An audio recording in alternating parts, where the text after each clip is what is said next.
yang cuma kita sayangkan adalah saling bantah-membantah antar pejabat kementerian juga. dan kementerian. DPR pun ikut serta. Kalau industri dalam negeri suruh bikin 4x4, itu mereka mampunya berapa dalam sebulan?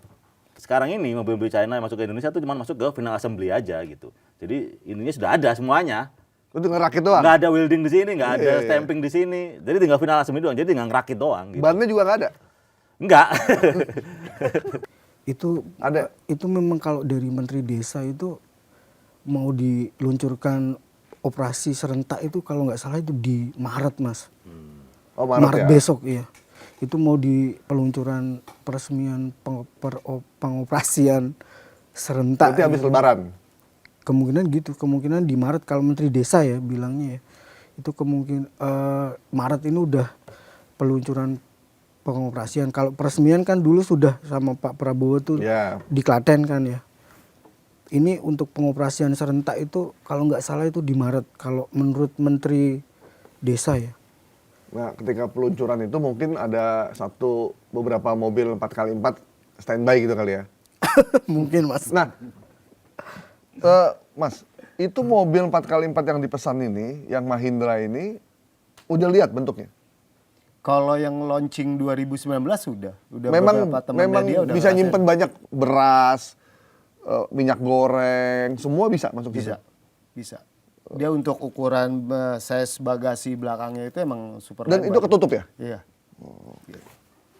Di luar berapa banyak dia bisa bawa dibanding mobil boxnya Alfa?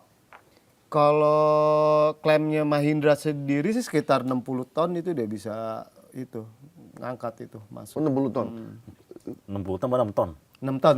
60 ton? 6 ton. Oh, 60 ton kayak mobil Iya. itu. 6 ton. Peti kemas. 6 ton ya berarti? 6 ton. Nah, kalau mobil yang gede-gede gitu, Hino tuh memproduksi nggak sih?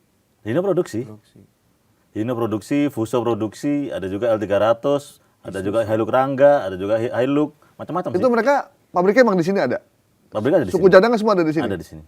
Kalau box itu kan karoseri, Mas, nggak di ATPM-nya. Mereka lebih ke karoserinya sih. Oh, karoserinya ya. Dan itu sebenarnya bisa ya kalau kita buat sendiri?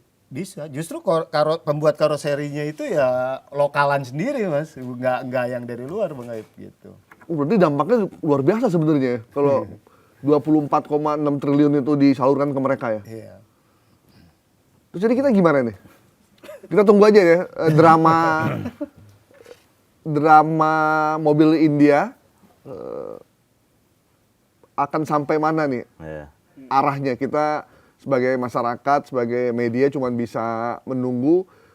Yang cuma kita sayangkan adalah saling bantah-membantah antar pejabat, kementerian juga. dan kementerian. DPR pun ikut serta. Tapi emang Agrarian itu di bawah Kemhan? Apa di bawah Danantara? Harusnya di bawah Danantara karena dia kan BUMN, Mas. Harusnya dia di bawah Danantara bukan Kemhan ya. Kenapa kok tiba-tiba Kemhan? Itu. Ada isu. Oh, kenapa? Oh.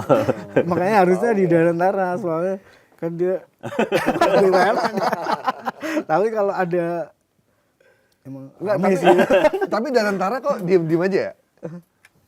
enggak, ini katanya ya Danantara udah merestui itu, Mas, impor ini. Jadi kalau jadi emang ini udah ada restu dari Danantara yang impor 105.000. Oh, udah restu Danantara tapi belum direstui Bang Dasko kayaknya. Kayak Bang Dasko nggak diajak meeting, makanya dia minta ditunda dulu gitu. Ya kita berharap uang negara, uang rakyat 24,6066 triliun itu bisa bermanfaat untuk kembali menguntungkan masyarakat kita juga, terutama industri nasional. Karena kalau industri nasionalnya tumbuh, tenaga kerja juga akan makin banyak. Orang-orang yang terlibat dalam industri itu juga makin sejahtera. Pertumbuhan ekonomi yang kita canangkan 6,5, 7 atau 8 itu bisa terpenuhi. Karena kalau dari impor kita nggak dapat apa-apa kan? Betul. Sama sekali nggak dapat apa-apa tuh kalau impor. dapat nonton doang. Iya, ini kan kenapa Menperin kemarin sempat mengeluarkan statement itu juga karena itu memang kalau misalkan digarap di dalam negeri itu kan backward linkage atau nilai ekonomi positifnya sampai 27 triliun Mas.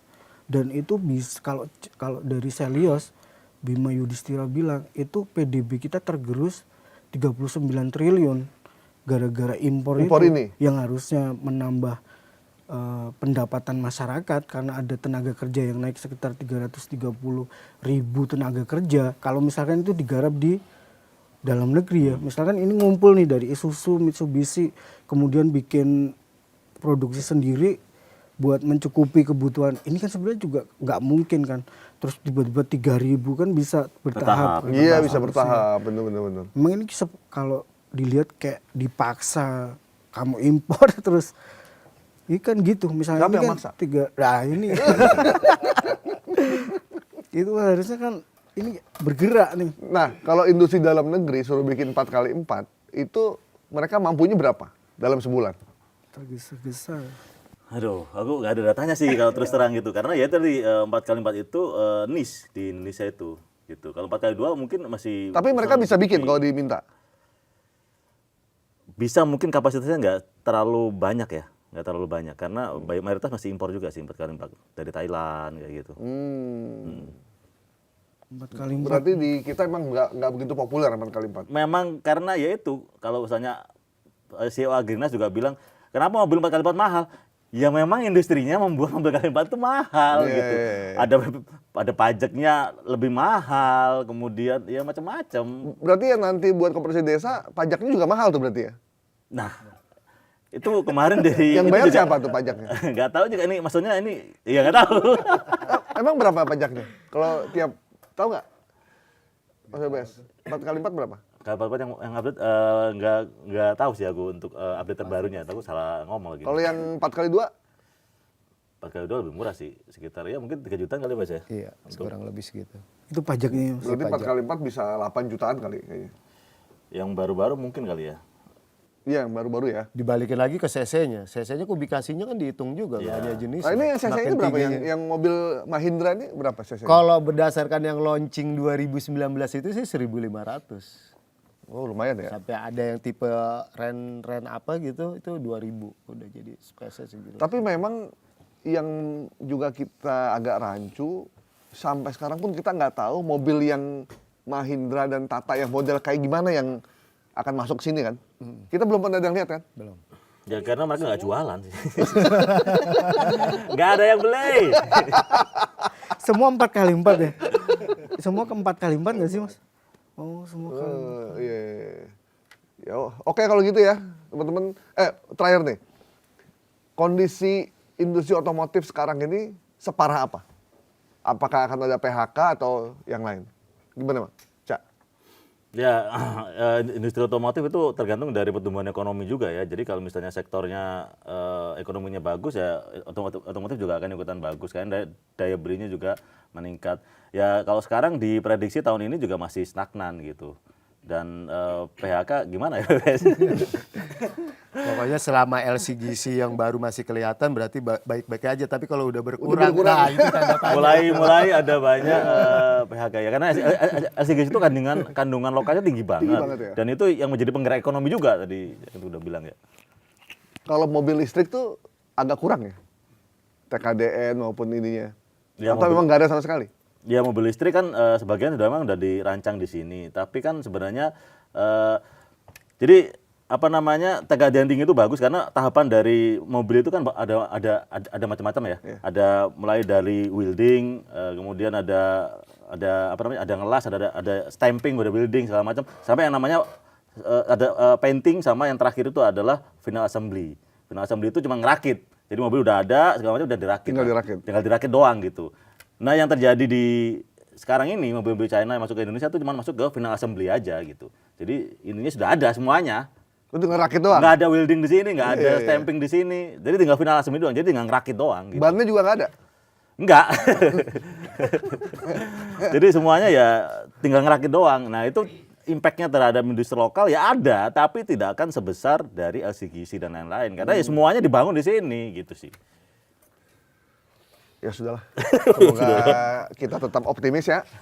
Industri. Ya mungkin aku mau nambahin Bang Heba bahwa kalau tadi saya Gidas bahwa dia yang memutuskan ini adalah untuk menghemat anggaran sampai katanya klaimnya adalah 40 triliun. Iya.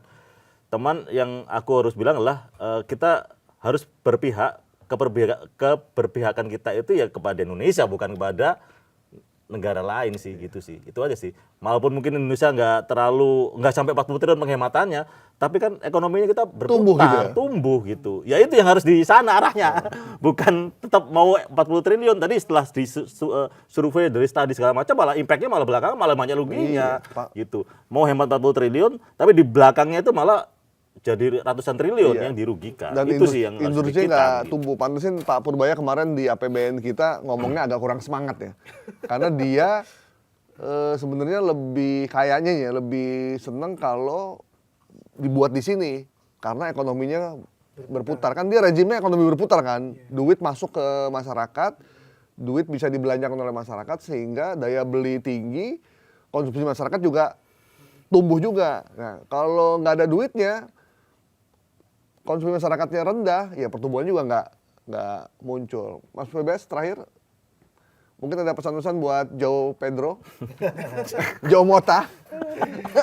Harus pertimbangannya itu, aku sampai saat ini tuh mereka milih India itu seperti apa itu sih tanda tanya. Sedangkan gembar-gembor untuk Cina dipanggil ke sini untuk industri mobil Cina kan udah banyak, kenapa nggak Cina aja gitu sekalian? Itu aja sih. Oke, mungkin kalau ngambil dari Amerika kelihatan ini Trump minded. Terus jangan dinormalisasi lagi Mas. Nanti takutnya kalau ini kan kemudian besok ada program dari pemerintah lagi yang strategis gitu, kita impor lagi.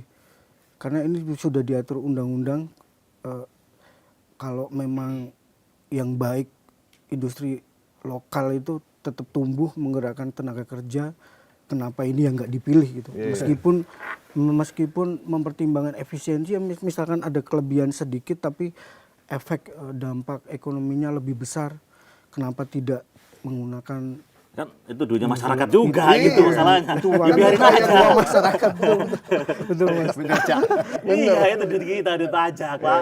Ngapain kita bayarin India? Betul Mas. Mungkin kan waktu pertemuan Pak Prabowo dengan Modi itu kan ini neraca perdagangan Indonesia India nggak imbang katanya. Jadi kita lebih bagus. Jadi mungkin salah satunya itu. Cuman ya nggak begitu juga sih caranya ya. Gitu. Oke kalau gitu. Jadi ada quote dari pepatah Kenya ngomong begini. Buat para pejabat mungkin bisa membohongi publik, tapi dia tidak bisa membohongi Tuhan. Jadi itu quote yang cukup baik buat semua pejabat untuk mengingat lagi kalau mengambil keputusan harus sebesar-besarnya untuk kepentingan masyarakat, karena uang yang digunakan adalah uang dari pajak kita nih. Pajak STNK, pajak SIM, pajak rumah, pajak jual beli, pajak warung, pajak gaji kita, itu semua diambil untuk kepentingan publik yang digunakan oleh para pejabat untuk mengambil keputusan yang tepat. Thank you semua teman-teman, sampai ketemu di Sindoskop minggu depan. Bye-bye.